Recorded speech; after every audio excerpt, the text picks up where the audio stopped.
Further debate? I recognize the member for Toronto Centre.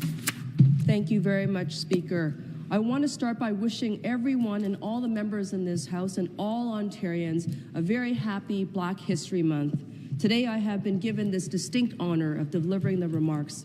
I want to be able to speak about Black excellence and the incredible Black communities and the Black leaders who call Ontario their home.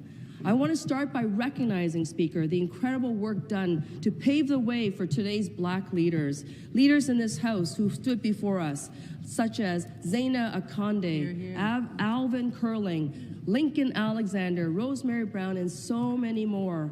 I want to recognize the former president of the Ontario Black History Society, Rosemary Sadler, as well as the leadership around her who lobbied the many levels of government to get Black History Month finally recognized by government and institutions right across Canada.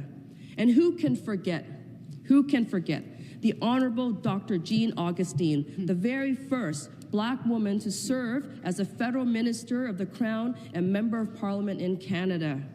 In my riding of Toronto Centre, we have an incredible number of communities, including those who live and identify as Black residents and Black people. They truly represent the very best. They live in live in neighborhoods such as Regent Park and Moss Park, and they are thriving and they have a very diverse Black population. Black residents are at the forefront of organizing for community benefits for their neighborhood as they undergo tremendous revitalization.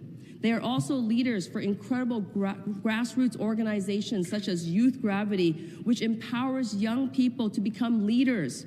Shoot for Peace, who promote nonviolence and unity through photography, the arts, and Mothers of Peace, this very important peer-led organization which is very close to my heart. They are a grassroots group of mothers in the neighborhood who came together after a horrific summer of violence and gun violence in our community, which affected so many families. They carry out school supply drives. They create education opportunities, work with community partners, support social enterprises, and organize respite opportunities for their members. Their work is a model for positive community building, and I am in absolute awe of them. I also want to give a shout out to the neighborhood of Little Jamaica in my colleagues' riding of Toronto St. Paul. Little Jamaica is a thriving and culturally rich neighborhood full of small, family-run businesses serving uniquely Jamaican products to the community. But the community of Little Jamaica has been struggling for years. The core of the business district is along Eglinton Avenue, so it's safe to say that you probably will know what I'm about to say. The businesses of Little Jamaica, Speaker, have been hidden behind construction hoarding board for 13 years, Speaker, as Eglinton LRT is being built and then rebuilt and then repaired.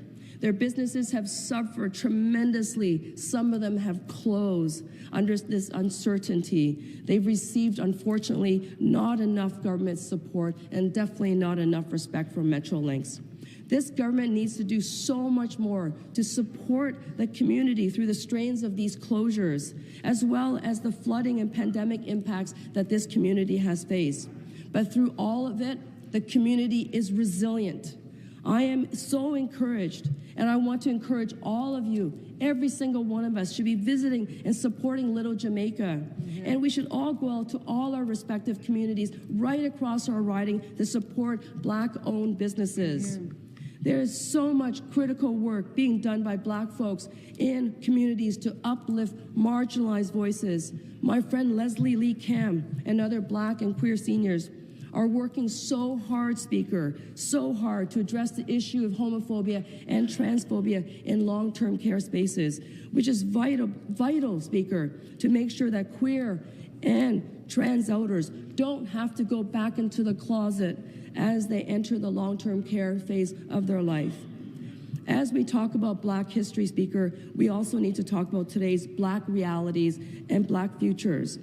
I want to give a shout out to Black Cap, African and Caribbean Council on HIV/AIDS in Ontario, Friends of Ruby supporting our youth, Pride Toronto, especially their Sankofa Fest celebrating Black artists and performers. I want to thank them for all the work that they do in Toronto Centre day in and day out. Hear,